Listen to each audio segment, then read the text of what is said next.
Hello, welcome back to Fires and Gaming. My name is Ben, and today we're going to continue on with Suzerain. So last time out, we pretty much just went through the prologue and the inauguration. So let's just go and pick it up here. So we're trying to go for a bit more of a reformer run with some communist tendencies. I don't know. That might kind of tweak a little bit as we go, but we'll see. But yeah, so we've got a whole bunch of reports here. I also saw that you can go out to the world map and get even more reports and look at different places as well, so that's pretty sweet. So let's go ahead and start off with some of these reports here. Alright, sweet. So let's check out this report from Arbury, lack of investment. The mayor of Arbury, Eric Neal, reports a lack of adequate infrastructure around Arbury, which seriously undermines the attractiveness of Arbury's investment climate. Foreign investors, particularly from Magnolia, are becoming hesitant to invest in the city. Meanwhile, according to data published by the National Business Council, around 19% of a company's total expenditures in Ireland is absorbed by logistical costs, while in peer regions, this figure is below 10%. That is pretty bloody bad. I do like this new format, though. What does this arrow do? Oh, sweet, I can just scroll around. That's cool, too. Alright, more logistical issues in Holsword. In a recent update from Holsword, the mayor expressed growing concerns about escalating traffic congestion linked to the city's burgeoning population and rapid urban expansion. The logistics report pinpointed a significant increase in traffic volume and subsequent slowing of transportation routes as capital's most pressing issues. The mayor stressed that the lack of a comprehensively designed, large-scale, land-based logistics hub serving as a converging point for all transports is exacerbating the issues faced by domestic transporters.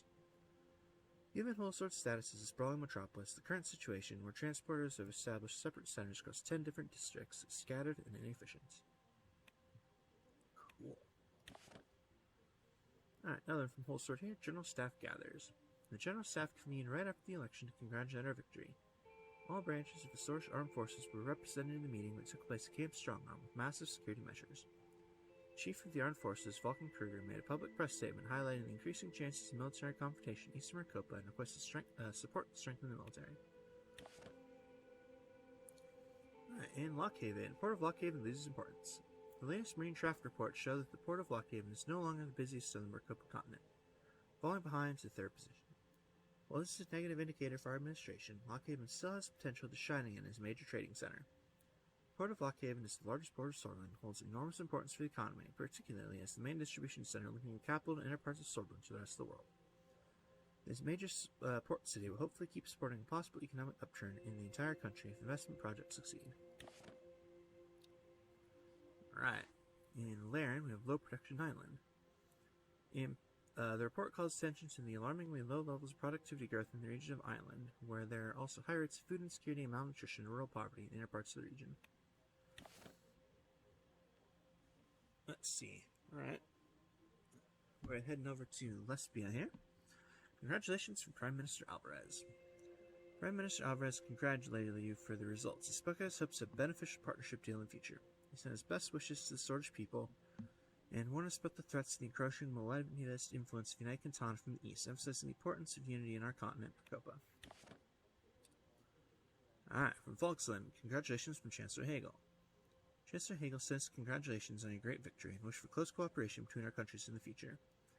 Hagel signaled concessions from Volksland in case of a promising trade deal. He also congratulated the Swordfish democracy for the successful elections and warned us about the threat Arkazi's growing influence poses for Eastern Maricopa. From Valen, congratulations from President Smolak. President Smolak sent us congratulations on the election victory and wished for a cooperative future between Valen and Swordsland, signaling a desire to normalize the diplomatic situation between the two countries. Cool. And from Magnolia, congratulations from PM Van Horten. Prime Minister Van Horten congratulated us on our election and praised our party's stance on just and transparent elections. He signaled his wishes to continue the trade partnership between our countries as equal partners, as opposed to earlier trade deals which he believes gave Swordsland unfair advantages. Okay, let's see. That's something here from the Arcasian Treaty Organization. The ATO advocates for global human rights amid tensions. In response to growing global tensions, the Arcasian Treaty Organization, an intergovernmental military and economic alliance of 14 countries led primarily by Arcasia, has issued an expansive report examining the state of human rights worldwide. Amid intensifying nuclear developments and efforts to counteract the expanding influence of the Cantonan Security Pact, the ATO's commitment to championing human rights remains unwavering. The report meticulously identifies regions worldwide where human rights are most endangered, shedding light on areas of concern in multiple continents, including Eastern Maricopa, Western Rica, and Southern Quintana. Proposed strategies underline the need for actionable, collaborative efforts to address these crises, championing an international focus on basic human rights and freedom. As the specter of potential tensions and proxy wars loom, the report calls for nations to remember that the fight for universal respect and for human dignity transcends political and ideological divisions. Nice, that's definitely new. I've never seen that one before. Cool, alright, and we're right back to Arvory again. Oh, nice, it even says archive up here, so you know you read it.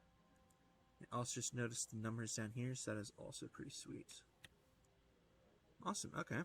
Yeah, I'm definitely digging this new UI so far. Alright, well, let's check out the newspapers here. We've got 7 of them, apparently. Alright, so starting out, we got 2 from the Whole Sword Post. So first up, we've got Campaign Bill, Fair Representation in the Assembly. The long-stalled campaign bill has once again taken center stage at the Grand National Assembly. The bill, first proposed during the Alphonse presidency, has been put on hold due to the 1953 election, but has now been resurrected under President Antoine Reign. The proposed amendments ensure more proportional allocation of public funds, more accurately reflecting a party's influence within the legislative body. And Reign spoke of unity. President Antoine Reign has been sworn into duty in a great ceremony in Whole Sword. Thousands have attended the ceremony, where President Reign has met with his supporters for the first time after his election. In his inauguration, Reign spoke of unity, bringing focus on people's right for a free and prosperous life. For many generations, this country and its long history have kept us tied to an idea, the idea of unity, said the new president before he went on to start his first day in the Maroon Palace. Sweet. Alright, Swordland today, President Antoine Reign. The new president has been sworn into office by Chief Justice Orso Hawker. Another great win for the USP and Antoine Reign, who managed to get 37% of the general vote. First congratulations came from Kasara Kievan of the National Front Party, which finished third in the electoral race and entered the assembly. The runner-up of the general vote, the PFJP, didn't concede until the last minute, but the results were clear since several hours in. Thousands of supporters have gathered in the streets of Deer, chanting campaign slogans, waving flags, and displaying USP party banners to display unwavering support to the newly elected president. The public mood is very positive in the city from all accounts on the ground. The city is celebrating the Dearborn president with humble roots is now sitting in the Maroon Palace. Sweet. Alright, we got 2 from the economists here. First up is End Solonomics. A new era begins for Swordland, and it holds many economic questions that will need to be answered by President Reign.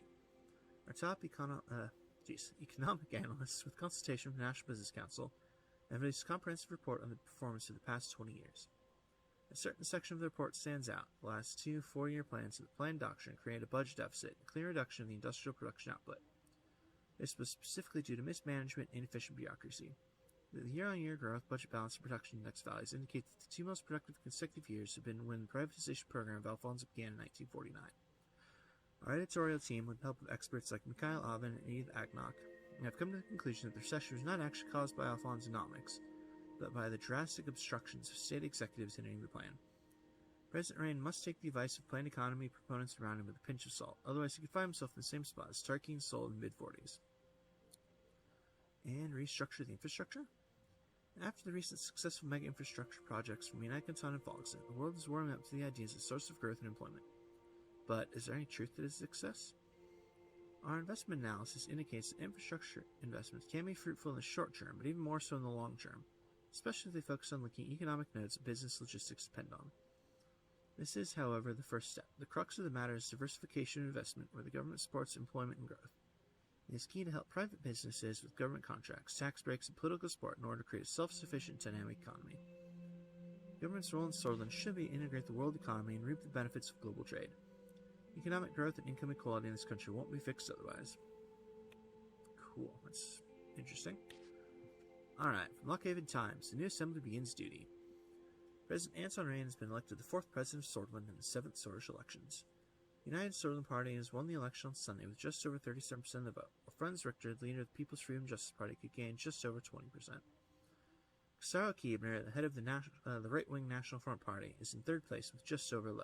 The Communist Party of Swordland and the Workers' Party of Bolivia won both just below 10% of the vote, failing to pass the 10% election threshold. The new term begins with the opposition of PFJP and NFP under the USP government. The unrepresented votes below the threshold resulted in the USP taking 52% of the seats in the Grand National Assembly, giving them the lawmaking power. The new seat number has been finalized as follows: USP 130, PFJP 70, NFP 40, and Independence 10. Cool. Alright, from the Radical, another USP president. How many times will people fall for the same trap? We've seen this before with Colonel Sol, who supposedly saved this country, brought stability in times of chaos. His stability, however, meant a life of oppression. Any opposing voices were silenced and many were persecuted. Next was Alfonso, who was elected as a liberal reformer to bring change to the ESP in Swordland. Seeing his unfortunate inability, his own cabinet resigned. As the third ESP candidate becomes president, it is high time to realize that real change won't come from their party. Sweet. Enough from Geopolitico. Alright. Well, something I found as I was kind of clicking around is, like, if you click on all the cities, you can also look at, like, their city information, which is pretty cool. I don't know, like, how useful that is, but it's definitely cool. Alright. Anyway, let's, go ahead and head to the whole sort here. Let's do a briefing on the current political situation. Peter Vector arrived a couple minutes early and sat across from me. He was struggling to hold back a smile. We did it, Anton. We won, finally. After all those years without a noses to the grindstone paid off. Peter's eyes sparkled. The strain of the past months put a damper on his usual rakish charm, but today he was looking and acting more like his old self. He loosened his tie and undid the top few buttons of his shirt. Enjoying the new secretary I picked up for you? Thought you'd appreciate your culture's sets of talents. It's a shame there's your stuff on his easy on the eyes. He gestured to the slight paunch that protruded over his waistband. But hey, back in the university, did you ever imagine we sitting here in the Moon Palace? We have to celebrate this great victory. Dude, hell yeah, let's celebrate. I got my hands on something special for us. Early maroon 30-year-old. I opened the expensive bottle of whiskey and poured it in the 2 glasses I prepared. The exquisite smell filled the room immediately. In 1924, that was my freshman year. Also, the year after the revolution. Very difficult times, to be honest, but this smells like heaven. The future awaits, Peter. I raised my glass and toasted with Peter before smelling the whiskey and taking a sip. The sweet vanilla tone combined with an oaky taste developed into a lingering smokiness. Peter really seemed to be enjoying himself. What a taste. This is how we should start all meetings, Anton.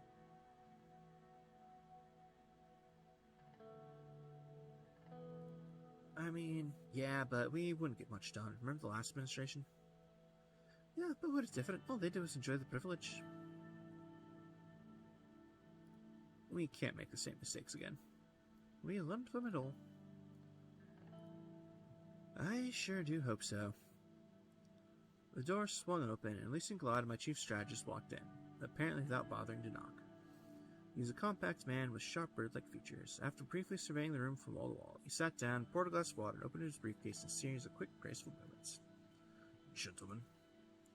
The tall case clock in the room struck 3 o'clock. Damn, you're exactly on time. Hello, Peter.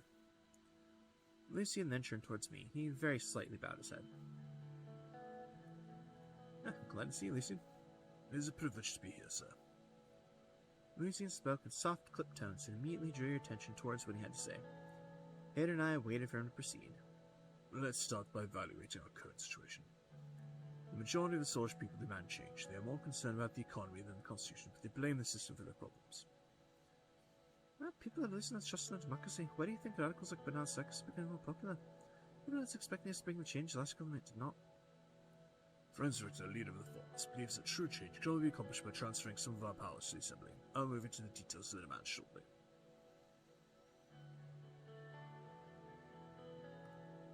I agree with the reformists. Our responsibility is to democratize the broken system. That's exactly what we campaigned for. A true change that will move the country forward. We'll need many allies concealed guard in the government. Mr. Richter managed to persuade members of the Assembly to give us support for drafting a new constitution. Reformist politicians are quickly increasing in number. While the reformist wing inside our party is still a minority, they could have a tripartisan majority in the Assembly, especially the United under Franz Richter.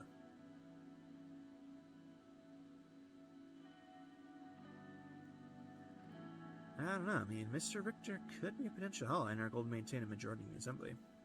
He's definitely keen to this. The reformist demands are clear. They want to limit the President's veto powers, ensure the Supreme Court is independent, and take away the Court's right to vote on constitutional amendments. I mean, those are pretty much all good ideas. I support the reformists. We need a proper balance of power in this country. I agree. We can't ignore the winds of change after all.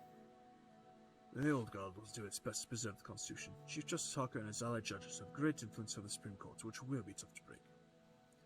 The court also has the final say of constitutional legislation. Without their approval, we can't even change it.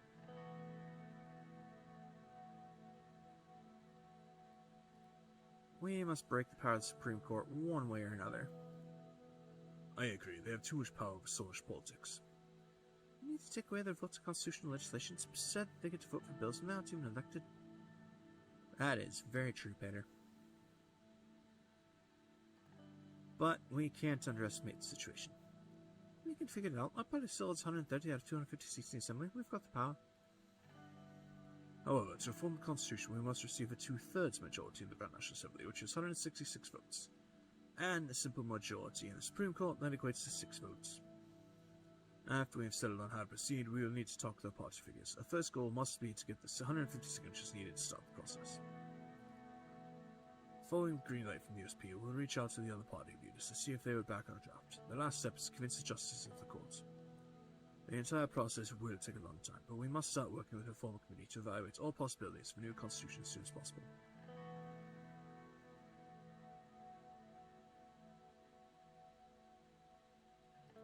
Sweet, well, we'll try to write a more democratic constitution with the reformists. That's what we've been preparing for in Chile. Don't forget the promise is what we got us elected. And the key thing here will be strengthening the power of the Assembly, which we already lead with a majority. Peter nodded in agreement. Yes, the visions plan need to be rebalanced for a better Sultan. According to the initial draft we made with the reformers, there are 2 changes to the Constitution that are not open for their discussion. Lucian opened his dossier. First, the Supreme Court will no longer vote on constitutional amendments. Second, the President's absolute veto will be taken away. This can be replaced with a limited veto system by fixing current loopholes. I mean, I don't have a problem with that. I kind of like little pocket vetoes anyway.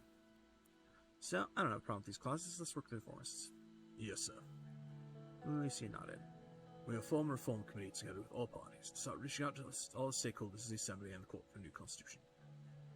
Then later in the year, we should have an idea of the reform contents, what the other parties want. Lucian took notes. Another important point, we must be aware of the Lothar group. The oligarchs convene under this organization to influence economic policies. Conrad led it for a long time before falling ill. The new leader is Mr. Walter Tusk. According to reports, some members of the National Business Council are in their pockets. Tusk and the group will surely try to bribe us in exchange for special economic protections.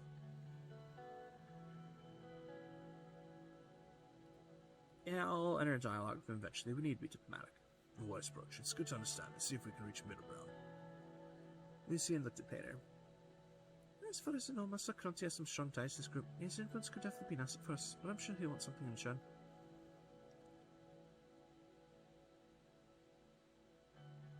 I am aware of Mr. Cronty's wide network. That could come in handy. We just need to be careful with him. He looks like less evil, but it could very quickly turn out to be the other way around. We need to tread carefully on all sides with all players. Our power plays to survive our show. I need to underline the seriousness of the situation. The military and the general staff are a powerful element in the state, and this history tells us it's a dangerous one too. We do have some room to make structural changes, by reducing our budget, for example, but it is quite limited.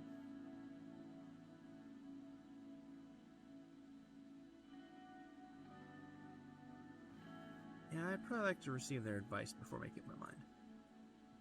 It is sound to listen to them, but they are very biased in their opinions. Nationalism clouds their minds. General Kruger is a spectre of the past. Defense Minister Josef Valencia is more loyal to us compared to General Kruger, a fact that obviously can change with our actions. Either way, I see a potential rift between the two since they are clearly of different minds. If we work strongly against the military, both these guys will unite against us. Ingrid and Lucy, we need to tread carefully here. Lucy looked at his watch. Well then, gentlemen, precisely 30 minutes. This concludes our political briefing for today. Our next meeting will be about our media strategy. Talk to you soon, sir. I will keep in touch. See you both at the next meeting. Lucy and Peter bid their farewells and left. A mysterious amount of smoke was rising far away on the horizon.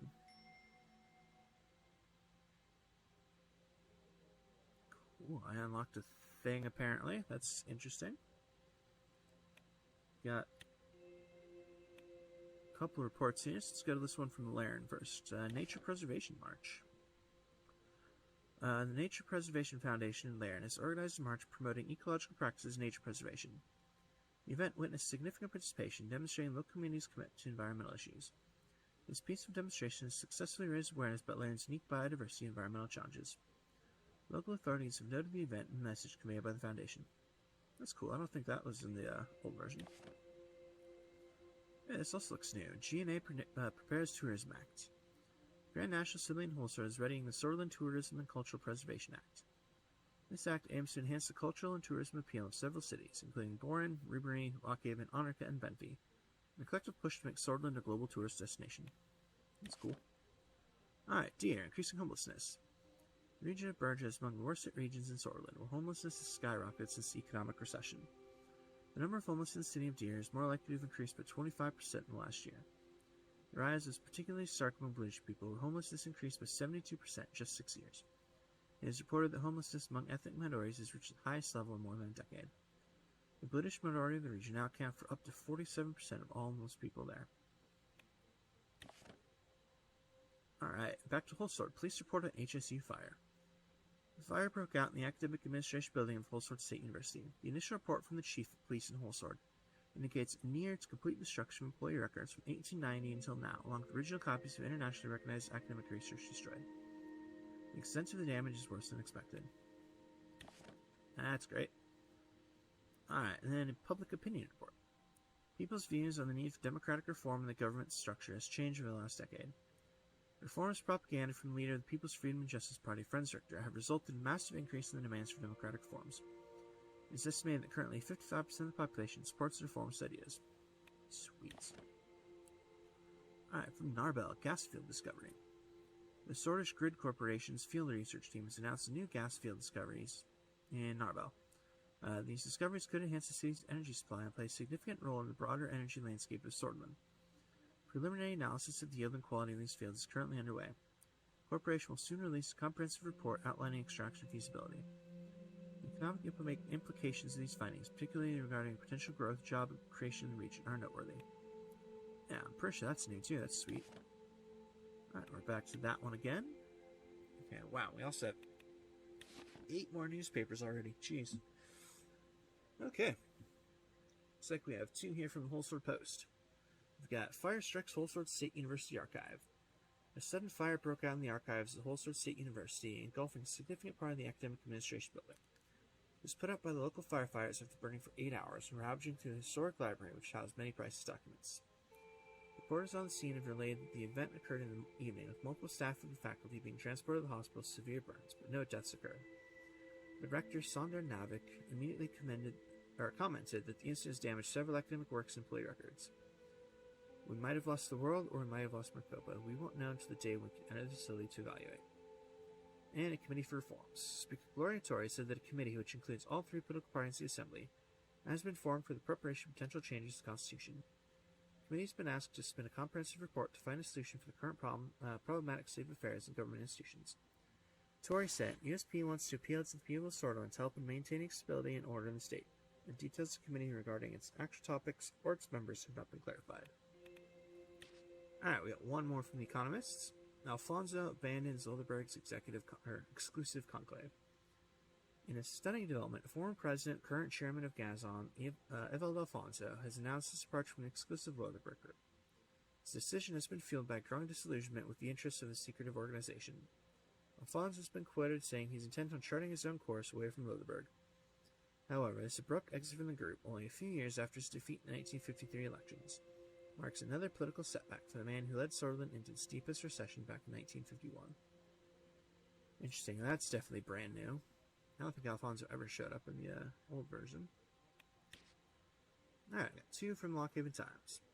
Swordfish National League starts season. As the Swordfish National League prepares to kick off its 1954-55 season, the excitement and anticipation surrounding the league is greater than ever before. Football, once a minor pastime in Swordsland, has steadily grown in popularity over the past decade, the National League emerging as the premier platform for the country's top teams to showcase their skills and compete for the coveted championship title. FC Gilsor, last season's champions, return with a core of experienced veterans, including star striker Håkon Brunner, who holds the top scorer title of the league since 1952. Meanwhile, FC Anarka have managed to add several new players to the lineup after new investments coming to the club, and is looking to bounce back after disappointing seasons to reclaim their spot as a contender for the championship. While it's impossible to predict whether FC Guildford will finally be best of the season, one thing is certain. The Swedish National League is slowly cementing itself as a force in the world of football. The 1954-55 season is sure to be a testament to the league's growing prestige and popularity. And support and assembly grounds for campaign finance bill. A bill to change criteria for the allocation of public funds to political parties is proposed by Representative Alban Clavin from the USP. The bill aims to change criteria from the proportion of votes won in general elections to the proportion of seats won by a political party in the Grand National Assembly. This will result in an increase of about 28 million rand to the governing United Sortland Party, which will benefit the most from the proposed bill. The new bill would give political parties an annual amount of 500,000 rand per member of assembly. Alright. From the Radical, unearthed in the ISM incident. Decades after the infamous ISM incident, new unconfirmed information emerges that challenges the official state narrative. As per anonymous former Black Battalion sources, the incident was not an act of foreign aggression to destabilize Swordland, but a government conspiracy to gain influence. Materials related to members of the Old Guard faction revealed startling information about the involvement of high-ranking government officials in the incident, some of which are in powerful positions to this day. Our paper won't be disclosing these details due to potential safety reasons. This fresh perspective on the bloody incident of 1933 necessitates reassessment of Swedish history, promising to reshape our understanding of the Buddhist movement. That's cool, that's definitely some new news there. Alright, we got two more from Geopolitico here. Rizia lays claim to offshore gas fields. Prices fluctuate in Maricopa. In a surprise move, the Kingdom of Rizia has officially laid claim to the newly discovered Aureus offshore gas field near the Grand Duchy of Pales, putting immense pressure on the small nation. This move has caused energy gas prices to fluctuate significantly across the Maricopan continent, affecting local economies. Tension in the region has intensified as both nations are now locked in a dispute over the valuable natural resources, with other Maricopa countries closely watching the situation. Riza's claim to the gas fields is based on historical records and Andor maritime boundary agreements that date back decades, asserting that they hold rightful ownership of the resources. Grand Duchy of Pales, however, contests these claims, saying that their own records and agreements provide them with the rights to exploit the gas fields. The situation has attracted international attention, with several nations offering to mediate the dispute to prevent further escalation. Amid the ongoing conflict, energy companies operating in Maricopa have raised concerns about potential disruption in their operations and the adverse impact on the region's energy supply. If the dispute remains unresolved, it could lead to long-term consequences for the energy market, diplomatic relations in Maricopa. And last up, Rumberg coming south. Our foreign policy analysts who are reviewing the recent progressive military and diplomatic developments of Rumberg have come to the conclusion that it's highly likely that Rumberg will keep trying to push further south, threatening the territories of Swordland, Valen, and possibly Agnolia. The annexation of Dome many decades ago was just the beginning. Rumberg seems to be on a quest to secure all strategic resources in East Maricopa. Fantastic. Alright. So, and I know we haven't done a whole lot, but at the same time, there are so many different reports and things that took quite a while. So, I think I'm going to have to go and call it here for today. But, as always, thank you very much for watching, and I hope to see you next time.